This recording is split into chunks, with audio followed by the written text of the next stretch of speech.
avant may ñëw ci Aliou Sow ak sa wolof monsieur mais juste vous permettre nga rebondir foofu quand il dit que peut-être c'est pas le bon choix suñu jëlee Amadou Ba parce que le simple fait que ñu nar a waxu continuité le président de la République et on l'a entendu dire que il battra campagne pour candidat boobu est-ce que du un pari risqué aujourd'hui comme l'a démontré Serigne Saliou. D'abord il faut se résoudre kan moo wax ne Amadou n'est pas le bon choix kan moo ko wax ci plateau bi ñu toog fii nii yëpp kan moo ko wax ñi ko wax ñëpp jàpp naa ne dañoo soxla li Amadou soxla.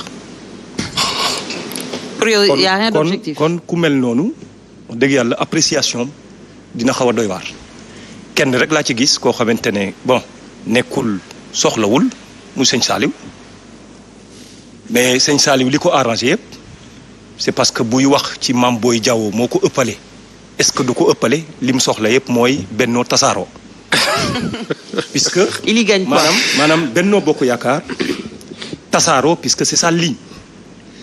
Et ça, c'est la ligne de Seigne Saliou et ça il l'assume depuis très longtemps. Non, donc dans l'analyse du ma jàpp ci ñii li ñu wax puisque bu ñuy wax seen bopp la ñuy waxal mais li ma ci bëgg a dindi rek mooy le peuple sénégalais bi ñu ci dugal il ne représente pas le peuple sénégalais il représente leur formation politique et c'est normal que cette information politique buy wut pour nekk président de la République mais munoo fexe ba mu renforcer ki nga xamante ne moom la war a jàkkaarloo. mais ils sont également avec le peuple proche de la population di xool exactement lan la population soxla lan la ñu war a def par rapport même au Sénégal ils ont donné des chiffres quand même. Qu'est-ce qu'ils ont de plus proche des populations que nous. tax ngeen aj nawetaanu Thiès yi. non loolu dinaa ci ñëw non déet loolu population la. non dinaa ci ñëw après. loolu dinaa ci ñëw lan moo tax Pikine di am nawetaan loolu du population. non bañ sonkériser rek. et est-ce que réellement à Pikine bokkuñ ci population bi est-ce que Thiès rek mooy population. mais lu tax ngeen aj dinaa ci dellu si waat ci boobu question pour répondre la ci li ma nekk mooy ñi différents intervenants yi nga xamante ne ku ci nekk am na foo camper sa intervention ci li nga xamante ne moom moo la arrangé je suis tout à fait d'accord mais ci li nga xamante ne moom laa bëgg a fàttali rek mooy. Quand on nous parle de la dette du Sénégal, il faut remettre les choses à leur place. C'est-à-dire? Dette, pourquoi en faire? N'est-ce pas, c'est pour lancer le processus de développement de notre pays? Oui. Qu'est-ce qu'on a fait avec cette dette? Et le Sénégal se classe où par rapport aux pays endettés? Nous sommes dans la catégorie des risques modérés. Cela veut dire quoi? Non, ça veut de la dette. Non, doucement. Parce que quand on emprunte et qu'on s'enfonce dans la pauvreté, c'est un problème. Sëñ Saliou, je voudrais sincèrement. Non, ça dit non, c'est pour préciser. Aujourd'hui, le Sénégal se classe 170e sur 191 d'accord. des pays les plus pauvres du monde. Néné, s'il te plaît. 21 pays la ñu raw. 170 sur 191. S'il te plaît. D'accord. Cet endettement n'est pas efficace. Sëñ Saliou, s'il te plaît. Ah, ça j'ai tellement écouté. Ouais, mais toutes les interventions d'accord. tirent contre moi. Et pourtant, je n'ai pas bronché. Ouais, mais on est en débat toi aussi, Pape. Non, dama bëgg rek. waaw bu may développer aussi nga bàyyi ma wax ba pare. ok développe. nga jël sa kaddu nga tontu ma li nga may tontu. Très bien. Puisque quand on parle de dette ku ci nekk ci yéen daa wax dette ba pare jël Sénégal ne ko maanaam dette bi mu jël dafa ëpp te Sénégal ñu classé ko ci àdduna bi ci ñi nga xamante ne ñoom ñoo nekk ci risque modéré cela veut dire que dette bi ëpp. mais yàlla moo risque ban classement la. Oh s'il vous plaît. quand même non mais yàlla moo risque lu tax risque. ban classement la. et toi aussi tu fais partie de ces chroniqueurs là. non mais dañuy wax dañoo seq débat bi yow say doom a ngi sàq di jël gaal di dem Nicaragua di dem désert bi. Laissez terminer. Donc je vais bien t'écouter après man moom je ne vais pas me lasser à vous écouter. non bu ñu même si vous intervenez damay déglu leen di bari ba ngeen pare ma soog a continuer nen ne nag bul jël kàddu gi di ko joxaat feneen heure bu ñu intervenir nag dama leen di bàyyi ñu wax. Allez-y, monsieur. dama leen doon wax ci dette bi donc fi ñu classé yow mënoo nekk un chroniqueur wala nga nekk koo xamante ne tey candidat à la présidence de la République jàpp ne ñun ñu nekk ci risque modéré ba pare nga bugg a amplifier. mais risque modéré mooy lan mais risque modéré mooy lan. qu'est-ce qu'on a fait Qu'est-ce qu'on a fait de cette dette? Qu'est-ce qu'on a fait de cette dette? Il ne faut pas nous enlever avec ces termes-là. En 2012. Oui. bi ñuy ñëw ci réew mi. Le taux de croissance du Sénégal ñaata la woon. On ne parle pas de taux de croissance. 1,8%. On ne parle pas de taux de croissance. 1,8%. Qu'est-ce qu'on a fait de cette dette? Cette dette nous a permis de faire du Sénégal 5 ans d'affilée d'un taux de croissance de plus de 6%. Sénégalais yi di gën di sax. Sénégal de 6%. maanaam constant 6%. croissance extravertie. ba pare lan lañ def ak cette dette. Cette dette nous a permis dama leen ciy jox rek exemple bu ndaw puisqu'il n'ose pas débattre ci les réalisations du président de la République. Oui, mais ça, c'est nos réalisations. Mais quand on parle d'une manière superficielle, quand on parle comme ça pour toucher la sensibilité de ces jeunes-là, la sensibilité des populations, hey, on peut avoir un discours un peu populiste qui embrasse tout. Quand aujourd'hui le sociologue nous dit ñoo ngi jël gaal, mais il devrait aller en profondeur pour nous dire. C'est la meilleure réponse. jël gaal gi lan la. Je vais en venir. Lan mooy cause yi. Lan mooy origine. La pauvreté. C'est le manque d'emploi. Et depuis quand la ñuy jël ay gaal. La nature humaine bi nga xamante ne mooy la nature humaine ci wàllum voyage ci wàllum immigré lan la doon moom mii sociologue waroon nañoo wax en tant que sociologue l'équité territoriale en termes de politique publique bi nga xamante ne le président de la République def na ko en mettant en place un programme dénommé Puma pour corriger pendant 40 ans. Mais monsieur le ministre, pendant 40 ans. Mais monsieur le ministre, ce qui a été fait au niveau de nos frontières. Mais monsieur le ministre, le Puma qui nous permet aujourd'hui de permettre à toutes ces populations. Monsieur le ministre, malgré tout, il faut être concret. On a l'impression que c'est vous qui ne parlez pas du concret. Parce que quand vous voyez le rythme rythme bi xale yi di génne réew mi nga toog di bëgg a tenir ce discours là vous êtes en train de provoquer la jeunesse. Ça c'est un problème. Très bien. Parce que li boy yi nekk temps problème ay dette ay risque modéré ça c'est un problème. Monsieur le ministre. Voilà le comportement de certains qui sont complètement en déphasage avec la République. Même dans la démocratie, ils ne peuvent pas écouter. Même en démocratie, dans la liberté d'expression, ils ne peuvent pas écouter les gens. D'accord. Maintenant, alors moi j'ai juste envie de comprendre. Boy wax ne ñi jël gaal yi di dem bëgg a jàpp ne man dama ko bëgg a légitimer te déggoo ko ci sama làmmiñ déggoo ma wax ko c'est parce que yaa ngi commencé nag utiliser débat boo xamante ne maanaam langage boo xamante ne yow sa bopp gëmoo li ngay wax dama lay wax li nga xamante ne tey moom ngeen wax ne dañoo am det lan lañ ci def ndaw ñi ngay wax la politique de jeunesse dans ce pays-là depuis 2012 ba tey c'est énormément d'investissements qui ont été mis en œuvre pour permettre aux jeunes d'être dans un cadre d'abord de l'éducation, la formation et maintenant l'emploi. Mais est-ce que ça se fait ressentir? Est-ce que vous pouvez nous citer ces investissements? Est-ce que ça se fait ressentir, monsieur le ministre? C'est ça qu'on aurait pas compris. Parce qu'aujourd'hui, s'il vous plaît, aujourd'hui, bien évidemment que ça se sent. Mais comment ça se sent? Ce qu'on sent aujourd'hui sur le terrain, c'est effectivement ces jeunes qui prennent le bateau pour partir. Ce qu'on sent dans ce pays-là, ce qu'on peut sentir dans ce pays, en matière d'éducation, lorsque le président de la République est arrivé et a mis en place le programme qu'on a appelé Paquet, qui permet aujourd'hui de rétablir énormément de choses, de recruter énormément d'enseignants, de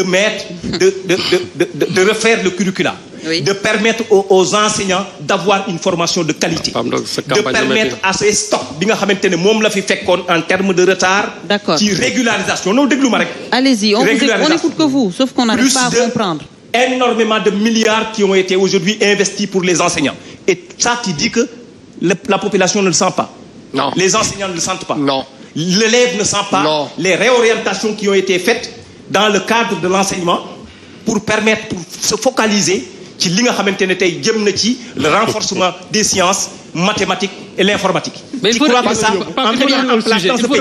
Déglu ma rek en mettant dans ce pays dans chaque département du pays. Très bien alors dans chaque département du pays il faut revenir au sujet. un institut boo xamante ne tey. ci wàllu science lay dox. et toi tu crois que tout ça n'a aucune forme. Monsieur le ministre, alors que les étudiants orientés à l'IVS ñu ngi nii depuis 1 an.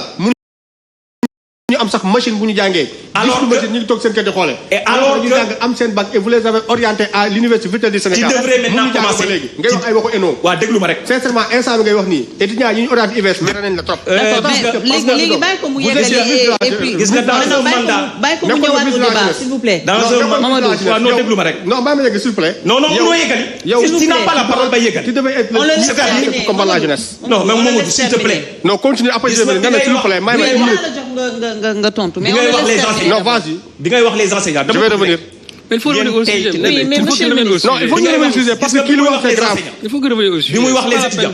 Il faut appuyer la jeunesse alors que mënul nekk. xam nga lan la waroon rappeler. En 2012 vous étiez là.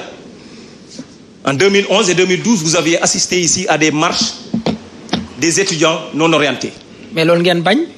ay marche pacifique ngeen bundu xataal nit ñi. léegi monsieur le ministre ça veut dire que votre candidat va continuer sur cette même logique. Tout le débat justement ça porte sur ça. gis nga ce débat là. parce que ñoom ils n'ont pas été d'accord en disant que gis nga lii c'est un pari dangereux. ñoom li ñuy wax nii aujourd'hui yaa ngi wax taux de croissance à 2 chiffres c'est aujourd'hui qu'on sent quand même que la vie est encore plus chère.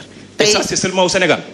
Mais même si c'est partout, ce qu'on vit actuellement est extrêmement grave. Quelles ont été les causes de ce choc qu'on vit actuellement est Mali moo ñu gën a yomb ceeb wàññi na diwlin na lan mooy les causes au même moment fexeel ba bul wax guerre Ukraine nag fexeel ba bul wax guerre Ukraine bi qui sont dans la pauvreté sur 10. Monsieur le ministre, s'il vous plaît. Non franchement nag bëgg naa. motel benn excuse nag bul wax guerre Ukraine bi. Oui, allez-y. On vous écoute. Maintenant, laissez-le parler. ñu gën a organiser quand même le débat. puisque ni ngeen koy jàppee nii. Très bien. Man d'accordoon naa sax les candidats déclarés. waaye chroniqueurs yi bu ñu ci duggee rek mu xaw a doy waar nag. kan mooy chroniqueur. allez-y. non dañ la jox débat kaddu ñaari yoon ci sama kaw. yow c'est normal ñu lay relancer. man jëlaguma kaddu boobu ba léegi. te jël nga ñaari yoon. non nii seen arrogance bi la ñu war a bàyyi. même bu ñu ñëwee ci plateau pour ñoom. non loolu lañ nekkee. yow yaa fi mettre des œufs fii pour man yow yaa fi yor débat bi du moom moo koy orienté. il n'oriente rien du tout et il y a pas d'arrogance. Je pense que depuis tout à l'heure quand il est en train de parler ku fi wax daf la déglu. man maa ko jox di ko relance par rapport à cette question de Serigne Saliou avant may ñëwaat ci yéen donc s'il vous plaît. Merci beaucoup Néné. Moi je crois que c'est un discours qu'on a dans Monsieur le ministre, yow tam ñëwal directement au but on va directement au débat. fekkee sama buntu kër à Pikine xam ne arrogance amu fa. Allez-y, venez directement au débat. Je ne suis pas quelqu'un qui est arrogant et je ne vais pas te manquer de respect. Même si on revient au débat, monsieur le ministre. Je ne vais pas le faire. On revient au débat. On revient au débat et ce que je veux dire mooy liñ fi raconté biñ jëlee kaddu yëpp di ko wax ci la gouvernance pendant 12 ans de notre pays dañ koo teg ci wax joo xamante ne waxi populiste la du leneen lu dul loo xamante ne tey wax bu aérien la puisque li ma la doon wax ci dette bi nga xamante ne moom la doon wax loolu laa ko doon dindil ba mu set qu'est-ce qu'on a fait de cette dette on a pris l'argent on s'est endetté pour amener le Sénégal de 1,8% à plus de 6% de taux de croissance boo xamante ne tey moom lañ def ci réew nga dem nag loolu noonu taux de croissance boobu da ngay dem dans tous les secteurs et domaines nga xooli nag bu ci nekk lan lañ fa def en termes de bilan quand on parle du bilan du président de la République Macky Sall même les candidats déclarés n'osent pas parler du bilan du président de la République Macky Sall leneen li nga xamante ne moom ci topp nag ma soog a wax nag ci le candidat bi nga xamante ne ñoom dañoo wax ne nag c'est pas le bon choix wala c'est le bon choix. xam nga kan mooy déterminer le bon choix. Le peuple sénégalais. Peuple sénégalais et ce peuple sénégalais nous a maanaam daf ñoo tàmmal heure bu ñu jàkkaarloog ce peuple sénégalais mu jox ñu ndam xam nga lu tax. les dernières élections moom ne l'ont pas montré. xam nga lu tax. les dernières élections n'ont pas du tout montré. et quand on analyse Amadou Ba dans la coalition Benno Bokk Yakaar nous sommes une organisation très bien organisée. Quand mon sociologue me dit c'est parce que dans l'APR rien n'est organisé wala sëñ Saliou moo ko wax c'est parce que vous n'êtes pas dans la coalition. Non, moi je n'ai pas besoin d'être dans la coalition pour le savoir mais aussi. la coalition Benno Bokk Yakaar est très bien organisée et structurée. Il y a pas de ba ci Benno Bokk Yakaar la conférence des leaders. boo jógee ci foofu parti bu ci nekk am na un secrétariat et dans ce secrétariat les décisions se prennent là-bas. Quand on est membre dans un parti, oui. On est d'accord sur le fonctionnement de ce parti. D'accord. Et comment ce parti fonctionne? Vous jëlee une décision ba jël ko ba pare mais cette décision bu la neexee boo jàppee ne nag décision bi secrétariat bi yëpp jël neexu la bu boobaa nag nekk ci biir parti bi day xaw a doy waar li ma bëggoon a jeexalee rek ci candidat bi mooy continuité bi ñuy wax oui nous serons dans la continuité puisque nous portons une vision adossée sur un plan boo xamante ne vision plan bi mooy plan pour un Sénégal émergent Sénégal émergent boobu am référentiel boo xamante ne secteur bu ci nekk am na luñ ci def depuis bañ ci tàmbalee ba léegi ñoo ngi ci ñaari PAP le troisième PAP qui est en élaboration bi nga xamante ne moom lañ jëm définir na wax na Sénégal fan lañ bëgg a dem ak moom ginnaaw bañ defee 12 ans ci jëlee ko ca la nga xamante ne tey moo nekkoon 2012 jëlee ko ci 1,8% tey Sénégal ku ci nekk ci ñun di rêver une croissance à 2 chiffres Très bien. kon loolu mooy li nga xamante ne foofu lañ bëgg a jëm quel sera le discours maintenant de Amadou Ba par rapport ak li nga xamante ne am na si le président Macky Sall bu ñëwee directeur de campagne wala accompagner ko dans la campagne électorale il n'aura pas un discours puisqu'il ne parlera que de ce que le président de la République a fait. moom ngeen nar a def directeur de campagne. dama ne président de la République. bu nekk directeur de campagne wala bu accompagner la campagne électorale. Notre stratégie n'est pas encore définie pour ça. Et d'ailleurs li tax ba suñu stratégie définir wuñ ko ba léegi loolu mooy tax nag may mujjee ci ñi nga xamante ne ay dissidents lañ am ambition am légitimité taxaw ne ñun dañoo bëgg mais bu ñu jëlee ba pare man li ma jàpp ci coalition Benno Bokk Yaakaar bi au-delà des personnes c'est continuer à mettre en œuvre le plan Sénégal émergent donc lépp loo xamante ne jëm na ci ay personnellement dañ koo war a teg à côté et que ñi doon wax aussi président de la République daa am yeneen candidat yu muy parrainer wala en tout cas ñun suñu stratégie ci ni ñuy doxee ni ñuy doxale ak ni ñuy doxee lenn rek lañ ci mooy li nga xamante ne lu leer naññ la Benno Bokk Yaakaar se maintenir au pouvoir pour continuer à mettre en œuvre le plan Sénégal émergent. D'accord sa wolof yaa ngi dégg fu mu daanelee peut-être ça laisse